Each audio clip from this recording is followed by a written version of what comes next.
Hello everybody and welcome to Deus Ex Mankind Divided. We are back with Deus Ex, the sequel to Human Revolution, and it looks like Adam Jensen's story is going to continue. I mean, his name is even on the menu screen here. So yeah, Deus Ex, the so far last game of the series. I don't know if they plan to release another one after this to, make it a trilogy or whatever. Obviously, there are other games in the series that chronologically play after this one, but this is the last Deus Ex game that has been released so far, right? So yeah, there isn't really much that I want to say before we start this. I probably don't need to do my usual speech about no spoilers, because I'm pretty sure that everyone who's watching this Let's Play has watched the previous Deus Ex Let's Play, right? So yeah, I guess we can just start with the game. However, there's one thing that I might want to have a look at. It's the Deus Ex Human Revolution recap video. Now, it's not that long ago that I played Human Revolution, so I still remember what I did in that game. However, I'm not entirely sure if this game is actually like taking over any decisions from the previous game. I'm not sure if there's going to be a save game import or something to that extent. And if there isn't, it means that, well, it either means that the consequences of choices from the previous game don't really matter in this game, or that they will decide on a certain canon for this game. So they will just decide that Jensen made certain decisions in the previous game. Now, to be fair, there weren't really that many decisions in Human Revolutions that felt that could have like long-reaching consequences. But I would say there were a few, 2 or 3 maybe. Specifically, of course, the final decision. I mean, they basically sold us that decision as, a decision that would change the course of human evolution for decades to come. So, I feel that should somehow be reflected in this game, right? But I'm not sure if it is. So maybe I should actually watch the recap video just to make sure that my own memory of past events is the same than the game's version of past events. Because I'm not sure if it is. I'm not sure if they just decide on a certain canon. And if they do, I should probably know what that canon is, so that I will be able to understand what's going on. So I think I am going to watch the recap video. If you don't want to watch it, I mean, you can just skip ahead in the video and start once we're done with this. But I feel it's interesting to watch this video just to see what the game thinks Jensen did in the previous game, right? So let's go ahead and take a look at this. The year was 2027. Advances in biotechnology were helping people improve their physical and mental abilities to an amazing degree. Provided, of course, they had enough money. A new breed of people was emerging, half human, half machine. And in Detroit, at least, not everyone was happy to see it. I'd just landed a job as head of security at Sarif Industries, a cutting-edge biotech firm. David Sarif himself handpicked me for the job, said he needed me to keep his people safe. My ex, Megan Reed, was one of them. Brilliant neuroscientist, Megan had found a way to make augmentation safe and affordable for everyone. All she had to do was present her research to Congress. But the night before her big meeting, my security measures failed. A team of Black Op mercenaries stormed into Sarif headquarters, massacring everyone in sight. 3 of the mercs were heavily augmented walking tanks. Their mission? Take out Megan and her team. I tried to stop them, but their leader tossed me through a plate glass wall. Last thing I heard as his bullets slammed into my brain was Megan's dying scream. I should have died with her. Only I didn't. High-end military-grade enhancements saved my life. The best augmentation Sarif's money could buy. It took me half a year to get a feel for her. Should have taken longer. But 6 months into my recovery, Sarif Industries was attacked again. This time, by a radical group of pro-human purists. Violent, militant, and fanatically opposed to human augmentation. They claimed to be members of Humanity Front, a non-profit organization that wanted the UN to limit biotechnology research. The thugs broke into Sarif's factory and found machinists working overtime on a top-secret military augment called the Typhoon. Sarif sent me to retrieve it, and when I did, I found one of the so-called purists next to it, wired with cerebral implants, trying to download its classified specs. Obviously, something more was going on. The Aug killed himself before I could question him. Sarif ordered me to dig deeper, so with the help of Frank Pritchard, Sarif's head of cybersecurity, I did. Turns out a second hacker had been controlling the Aug's actions from somewhere off-site. Pritchard and I tracked his signal to a secret FEMA internment camp in Detroit. The Black Op mercenaries were there. The same mercs who'd left me for dead 6 months before. Figured they'd try again when they saw me. Wasn't so easy for them this time. I took out the tank named Barrett, even got him to give me a new lead. A penthouse apartment in China. Of course, we both knew it would be a trap in the end.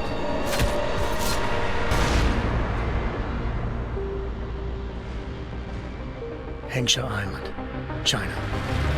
Home to a city so crowded, they had to build a second city on top of it. Trying to find clues in Hengsha wouldn't be easy. Lucky for me, I wasn't alone. Farida Malik, Sarif Industries' ace pilot, had lived in Hengsha before. A good person to have on your side. She knew enough about the place to get me around.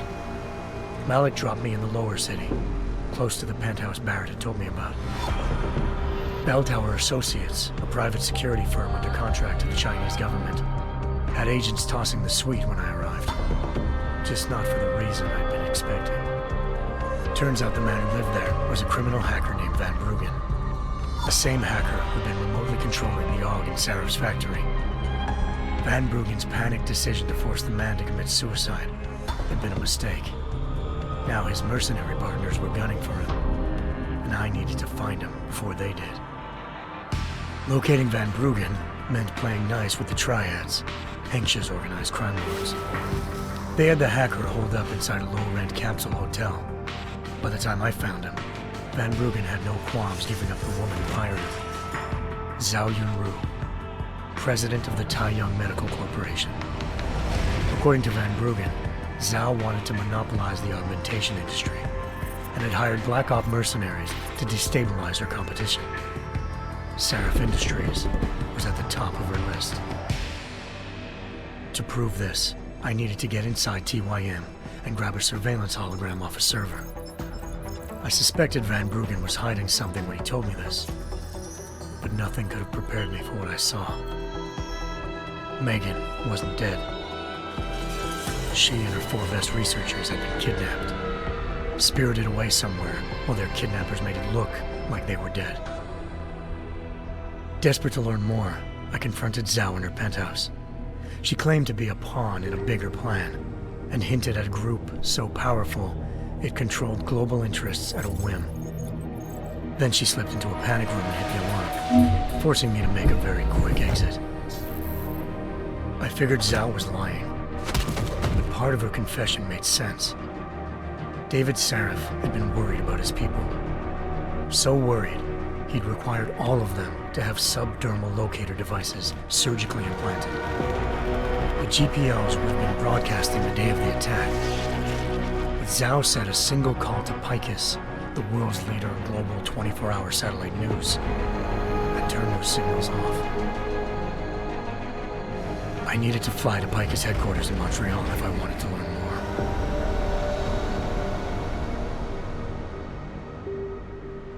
Eliza Cassan, Picus Communications' First Lady of News.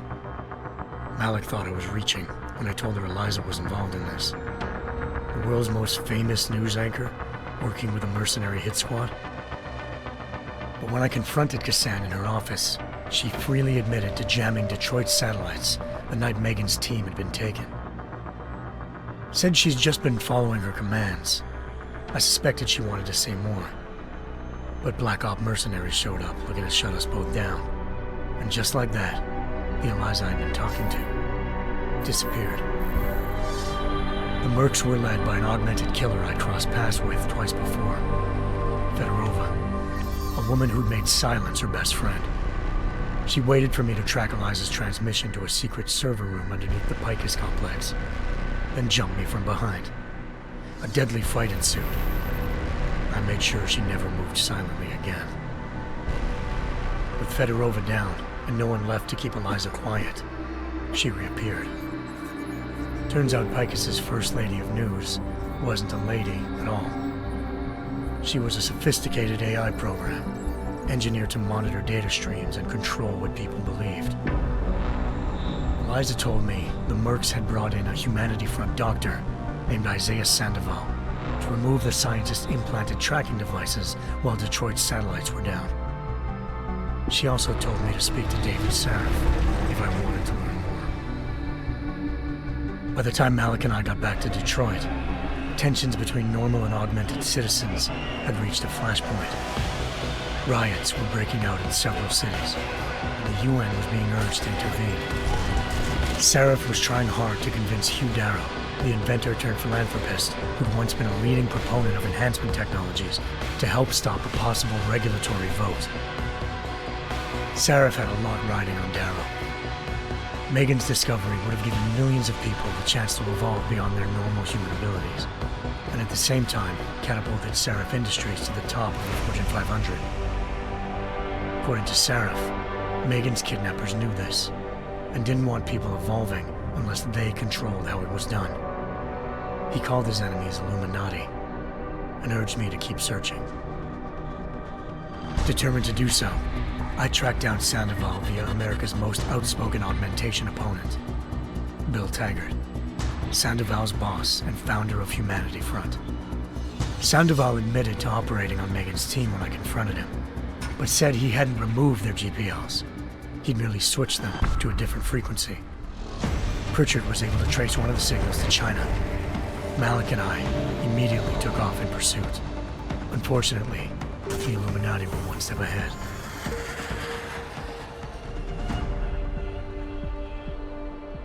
Ambushed. Shot out of the sky by Bell Tower Associates, seconds after entering Hengsha's airspace. Malik's piloting skills saved me. After a tense and bitter struggle, I escaped into Lower Hengsha. The tracking signal I was following led straight to the Triads, or more specifically, to the augmented arm of Tong Si-hung, leader of a gang of augmentation harvesters. Tong said they'd taken the arm off a corpse, which Bell Tower had left at their door, meaning at least one of Sarif's scientists was dead. Maybe not the rest of them, though. Tong pointed me to a port used for human trafficking and helped me slip aboard a Bell Tower ship. It was sailing to Rifleman Bank Station, a military base in the South China Sea. Bell Tower was holding kidnapped civilians as prisoners there, and using them to perfect the Hyron Project, a human-computer interface that left most of its test subjects dead. My search for Megan would have ended then, if not for a mysterious ally named Quinn. In exchange for my help exposing Bell Tower, he slipped me aboard a second ship headed to Singapore, and an Illuminati-run biotech facility called Omega Ranch. 3 of Sarif's scientists were there, forced by their captors to create a technology capable of remotely shutting down augmented abilities. Thanks to an emergency recall notice issued by the World Health Organization, millions of people all over the world already had the biochip installed. With the help of the scientists, I tracked Megan to a private section of the ranch. There, I ran into Yaron Namir, the walking tank who'd put a bullet in my brain the first time we met. He'd teamed up with Zhao and was hoping to catch me off guard. Their little ambush didn't work. I found Megan in a suite belonging to Hugh Darrow, the billionaire philanthropist who'd Sarif had called on for help. Darrow had convinced her to go along with the biochip plan by promising to sabotage the tech. As she was explaining this, Darrow appeared in a global broadcast, telling the world that augmentations would be the death of mankind. Then he activated the biochips to prove his point. All over the world, augmented people flew into a killing frenzy. Darrow had betrayed everyone, and it was up to me to set things right. To do it, I had to reach Panchaea, a massive installation in the Arctic Ocean. As I raced through corridors built by an all-augmented workforce, I saw death and destruction firsthand. By the time I shut down Darrow's broadcast, I knew the damage he'd done. Still, humanity's future remained unclear. How would the world react to this sabotage?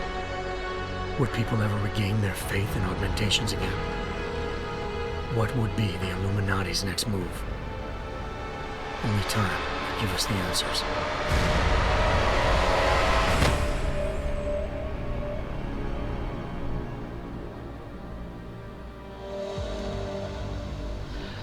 Alright, that's it. That was actually a lot longer than I expected.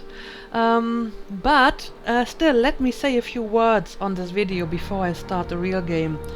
First of all, it is very obvious how vague they are on any kind of decision you made in the first game. For example, it doesn't mention whether Malik died or not. It doesn't even mention what decision Jensen made at the very end of the game. And like I said, at the end of the last game, that decision was presented as like a huge turning point in human history. And Eliza Cassan gave you all of these predictions on what's going to happen if you pick a certain message, and how humanity will react and in what direction they will progress. And even back then I was kind of skeptical about this. I was like, how does she know? How can she predict that this is how people will react? And enough, that seems to be exactly what this game is going for. Basically, they're saying now, we don't know how people will react, we don't really know what's going to happen. So in a sense, it doesn't really matter what happened at the end of the last game, because the predictions weren't right to begin with. That's basically what I'm getting from this recap video. So I guess for all intents and purposes I can assume that Jensen made whatever decision I made in the previous game, even though the video did have a few scenes that I did not recognize, like Jensen threatening and choking Sandoval. I don't think I did that, but I guess for the most part the decisions don't really matter, because they're not going to have like major consequences, and I can just assume that Jensen did what I did in the last game and it's not really going to matter. Also interesting, he referred to Megan as his ex, so I guess they didn't get together again after he found her, so that's interesting. Anyway, I think it was interesting to watch this video just to make sure that, you know, I don't remember stuff differently from the previous game than the game does, for canon reasons or whatever. But now it's time to actually jump into the real game. So yeah, let's pick story. I have already configured the options. I put all the graphics setting on high, which is actually the third highest option, because they're still very high in ultra, and I may have to fiddle around with it later. However, I'm actually getting a new computer and it should be done in a few days. So once I have that up and running, I should be able to push up all the graphics options to ultra, and the game should look very nice then. But until then, we will have to make do with this. Anyway, let's go and start a new game. Yes, that's what I would like to do. Right, I need to pick a difficulty. I think I picked Give Me a Challenge last time, and I feel this is probably the best choice. I mean, I can still increase it later if I think it's going to be too easy. So let's start with this option. Deus Ex Human Revolution recap video. Well, I already watched it. Oh, it actually says 12-minute recap video here. But yeah, I have watched it already, so no, I'm not going to watch it again. Yes, I have done so, so let's just start the game now, please.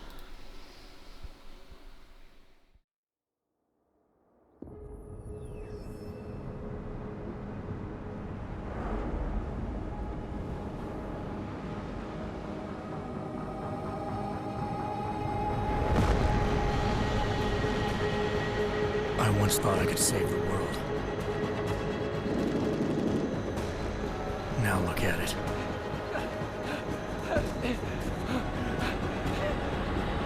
In yet another augmented terror attack, 251 passengers aboard Sister Airlines Flight 451 were killed when an augmented passenger broke into the plane's cockpit and ruthlessly butchered its flight crew.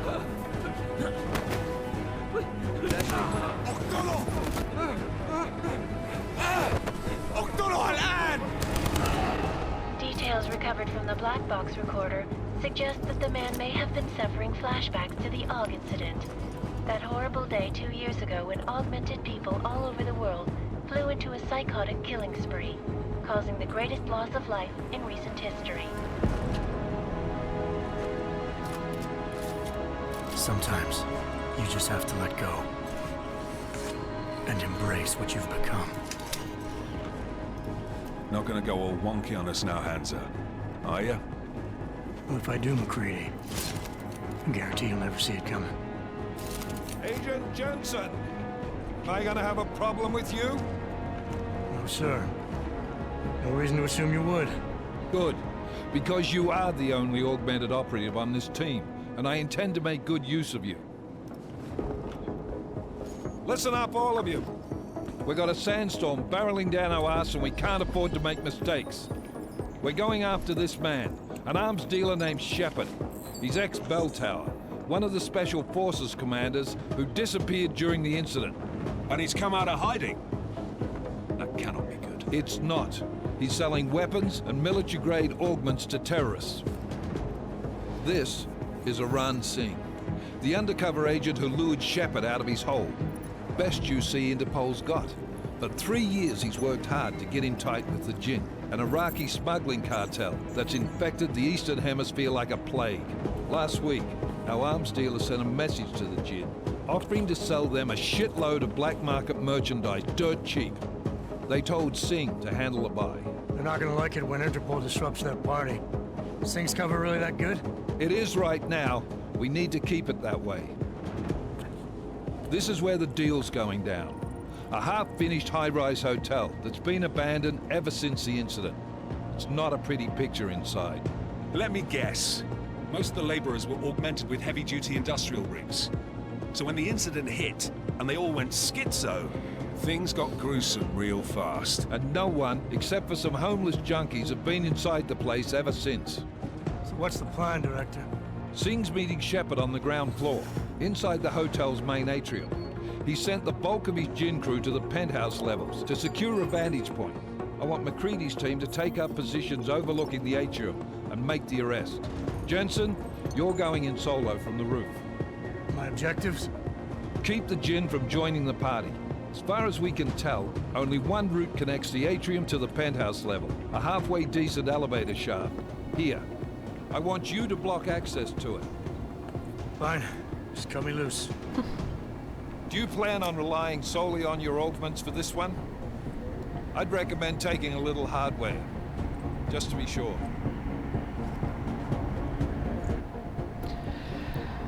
Alright, here we go. I have to make my first decision, but first let me say this. The game is a huge improvement in terms of animations, I already can see that.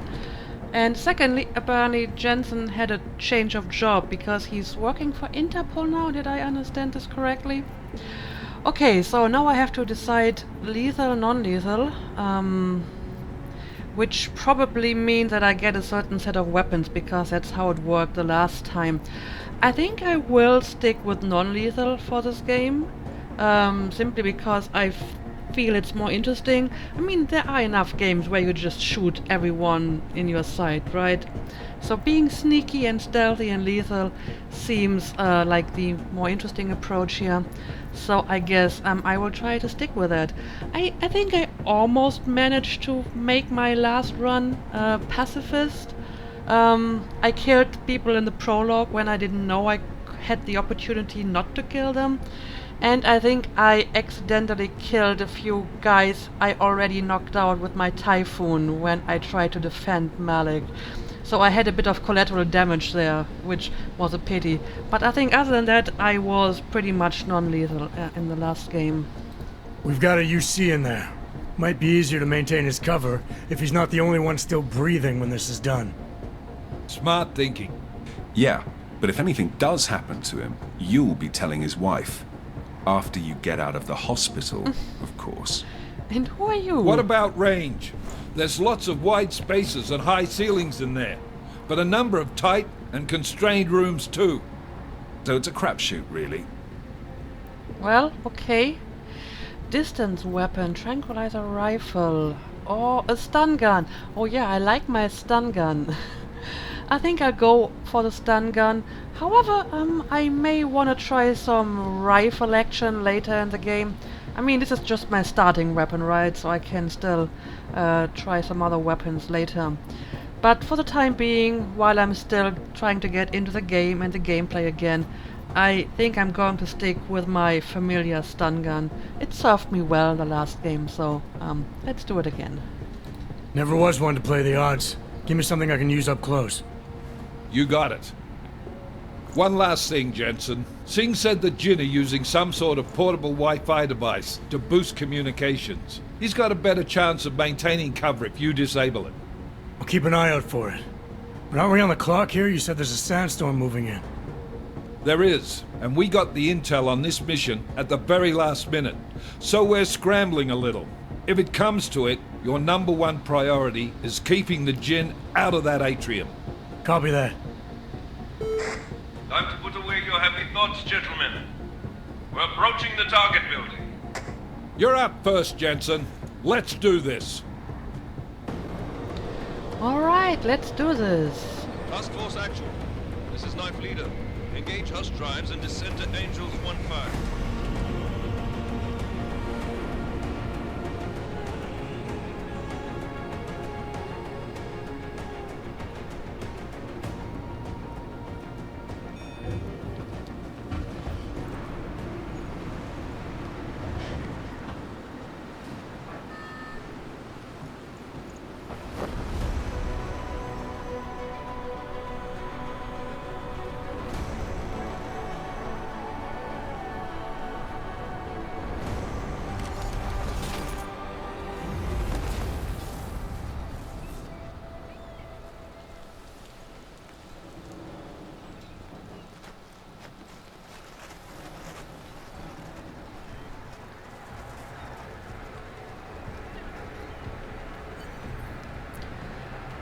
Alright, here we go. Team leader, this is Jensen. I'm on the roof. Solid copy.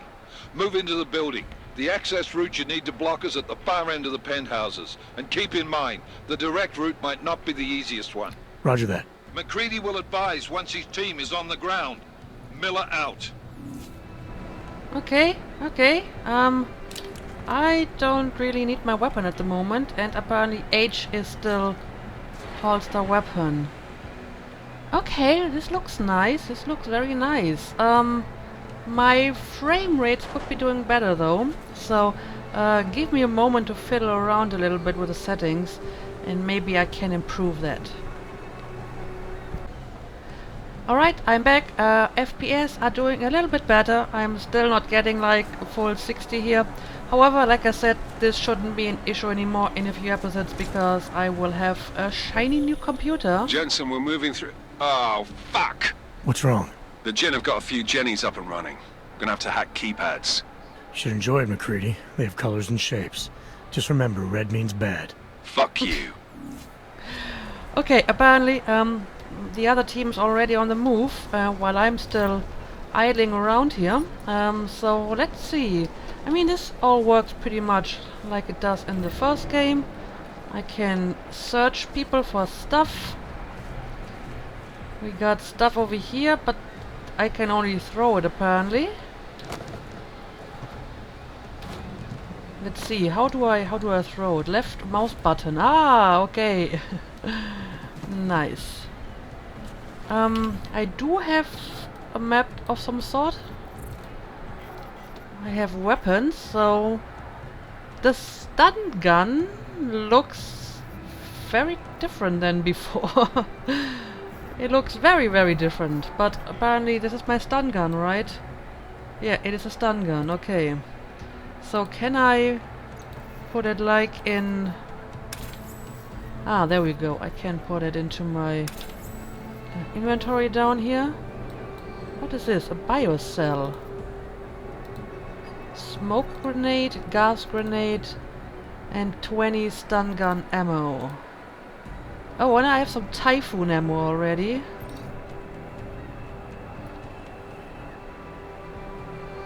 Interesting. Okay, so do I actually have all the augmentation that I had in the previous game? Well, I do have a lot. I have a social enhancer, stealth, leader mark tracker. I think that's an augmentation I never actually got in the first game. Implanted rebreather. I do have that already. Icarus landing system. Okay, so I can jump down. Yeah, I seem to be having well, most of my augmentations. That's good to know. Anyway, I guess we should get moving here and see what we have to do. Speaking of which, I probably have like a journal, right? Seal off access to the atrium. Secondary, jam the signal booster. Okay. Well, it all looks a little bit different, but I'm sure I'll get used to it. Let's move.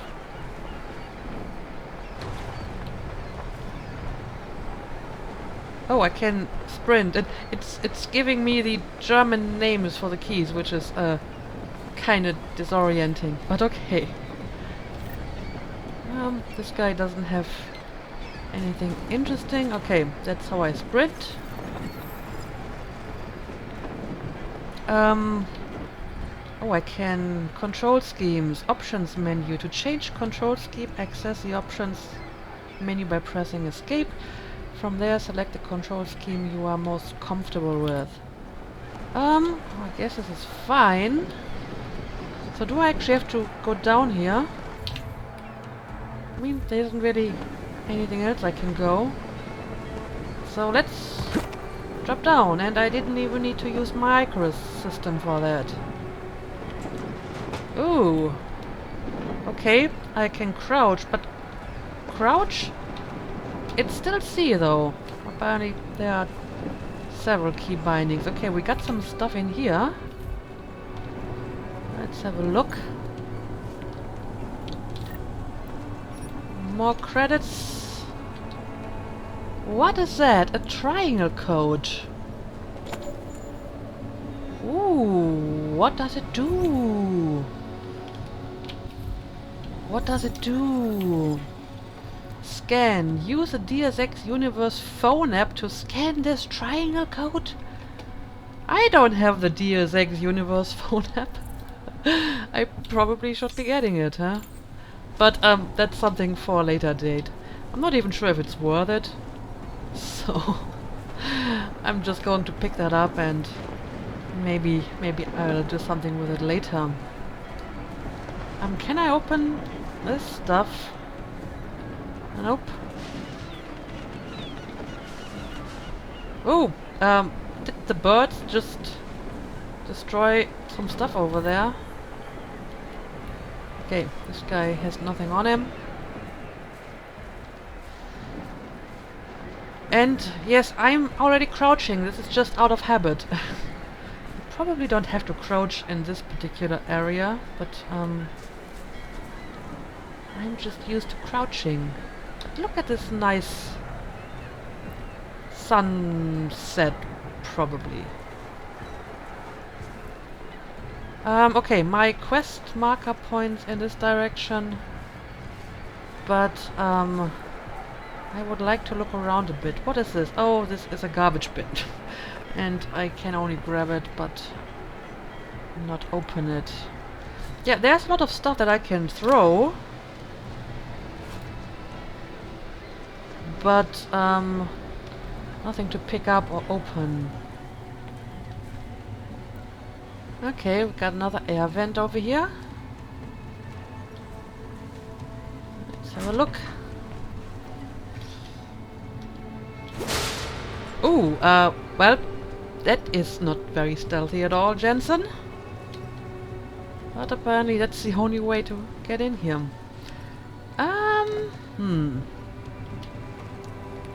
Probably can't read that stuff over here. Apparently I'm inside some kind of turbine. I'm still on the right way, am I not? The maps are as confusing in this game as they were in the previous one. But okay, this is a ladder, so I can go over here, I presume. And this is sort of the direction I need to go, so yes, I'm on the right track here. Okay, let's climb the ladder. Oh, he's dead. Pocket secretary. Oh, I want to read that. From Casimir. Everyone has gone crazy.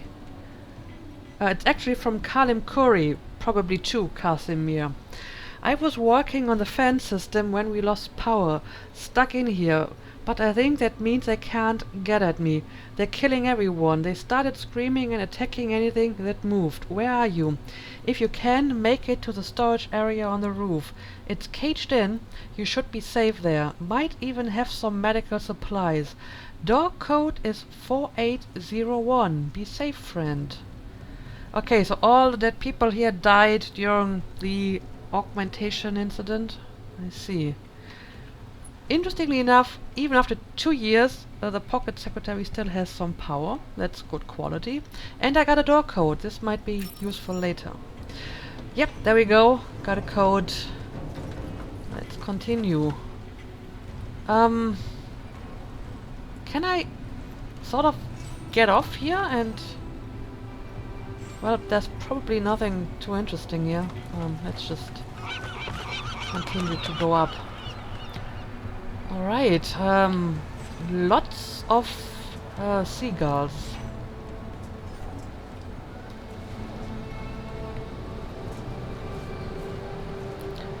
Okay. Where are we now? I mean, this place looks pretty impressive. Oh, and I see the sandstorm coming. That is pretty impressive too, actually. Right. There's some stuff over here. But before I go there, let me check out this area too. The water has a nice color. Alright, well, not seeing anything of interest in here. So, are all of these just throwable objects and can't actually open any of this? Okay, apparently I can, like, lift heavy stuff. That's good to know. Ooh, that was kind of weird. But okay, I think I opened up the passage over here. Oh, this one is actually stuff I can open. Yes. I'll take that. So, Open. Press tab to open the inventory. Use the mouse to select an item and click it to view available options. Use these icons to cycle between the inventory, augmentations, crafting, objectives, map, database and guide menus. That's all very familiar, but we didn't have crafting in the first game, I think. Alright, I will have a look at that later. Press space to jump. Press hold space and move forward to grab a higher ledge. Okay. Ooh, okay. Nice.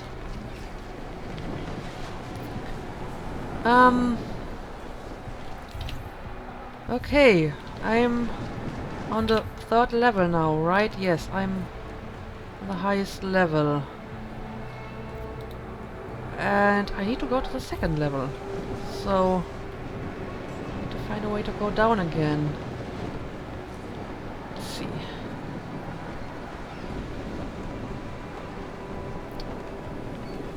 Yep, I guess this would be it. Press B to open the augmentation wheel. To equip Smart Vision, press middle mouse button to assign it and exit the augmentation wheel with escape. Okay. So I assigned it. Press middle mouse button to activate Smart Vision. Smart Vision highlights elements you can interact with.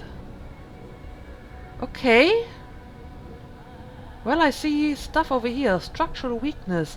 Oh, and people on the other side. Enemies, I presume. And this is just stuff I can throw. And apparently, I'm using energy for using Smart Vision. That little bar in the bottom left, yeah, that seems to be my energy bar. Okay. Well, I have seen the stuff that I can interact with, so let's take all of this. Yeah, these are just toolboxes that I can't open. And I guess I need to punch open this wall. Can't open any of this stuff. Penthouse, atrium, that's where I have to go. But the door's blocked, so let's punch the wall. There we go. Very familiar. But now let's be careful, because we've seen some people around here. Quick inventory. The quick inventory allows you to access items on the fly. Tap tabulator to access the inventory. Select an item. Select an item, I guess, and press the corresponding numbered key to assign the selected item to that slot. Figured that out already. Pressing the keyboard key link to a slot instantly equips or uses the item it holds. Okay, I mean, it's pretty much obvious. Can remove the weapon with H. So far, it kind of plays like the previous one. However, in the previous one, pressing right mouse button made Jensen take cover behind objects. It doesn't seem to do it in this version. I think I've looked at the key bindings. It may have been a different key, which is going to be a little bit confusing, so I'm not sure if I want to change it back to the previous control scheme. Anyway, let's look around a bit. What do we got here? Restore power to the keypad.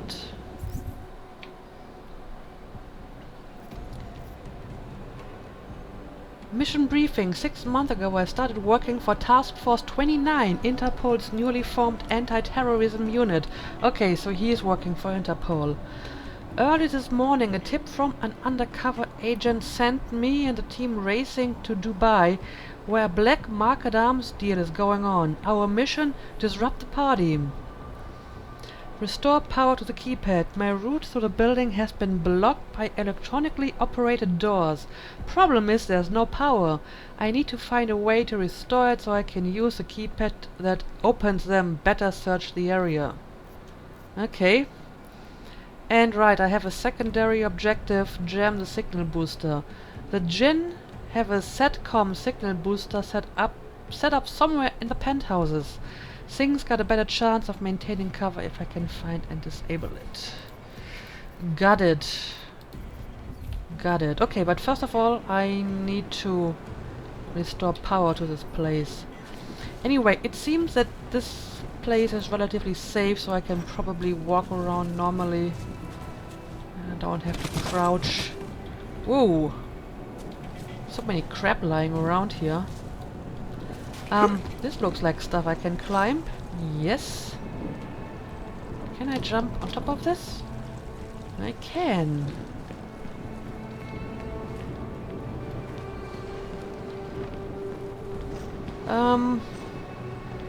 This is where I came from, is it not? Yeah, I'm pretty sure it's where I came from. So that's not going to help me. However, got some stuff over here.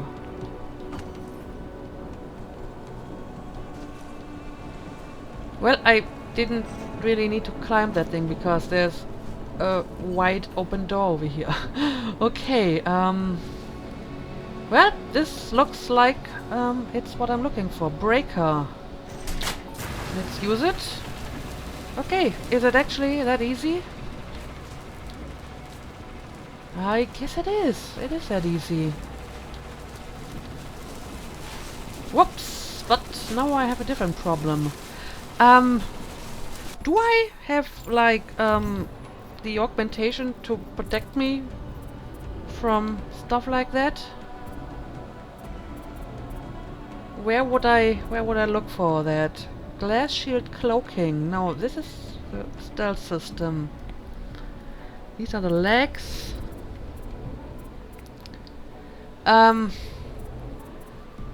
I'm not really seeing it. Quicksilver reflex booster. So maybe I shouldn't. Oh, here we go. Rhinodermal armor. Yeah, I feel that if that would be anywhere, yes, electricity, it would be here, and I don't have that augmentation anymore. Okay, so I need to find a different way out of here, I suppose. I mean, why else would they put this here if not to make me find a different way? So I guess I can... Oh, I'll take this, however. I guess I can just take the way that I came in here, right? So I can jump up here and hopefully jump up here. Yes. And guess I can use a little ramp over here. Okay, here we go. And if I'm not mistaken, this should have power now. Yes, it does. I'm a little bit confused by all of these, I don't know, cabinets or whatever. I can't open any of them. So let's have a look at this. Do I have to start hacking now? I guess the password I got does not work here. So I guess I'm going to hack it. Oh, this looks different. Use the mouse to navigate between nodes. Oh, and I didn't press tab quickly enough, so I don't get to see the tutorial for this. But I'm going to assume that this kind of works like it did last time, so I need to get to this thingy over here. Okay, I don't know, let's just do it. Can Capture, okay. Here we go. That's Anomaly where I need to detected. go. Oh, Trace and program I initiated. have been detected. But I have a lot of time, so I think they're going easy on me in my first Access hacking granted. attempt. There we go. Okay, the registry has been breached, the device has been unlocked. There we go. First try. Well, it was very easy. So, does this door open now? Yes, it does. So, we have overcome our first obstacles over here. But I think I will end the first episode here. So, we will continue our first mission in the next episode. And like I said, in a few episodes I should be having my new computer. So, the quality of the graphics and the frame rate should be improving. This game is actually quite heavy on my graphics card. My graphics card is making a lot of noises, which it usually doesn't. So I'm a little bit surprised that this game is so resource hungry, apparently. But anyway, like I said, I'll be getting a new computer, so this is not going to be an issue much longer. So yeah, I hope you enjoyed this episode, and I hope you're looking forward to the next one. So as usual, thank you for watching, and see you again next time.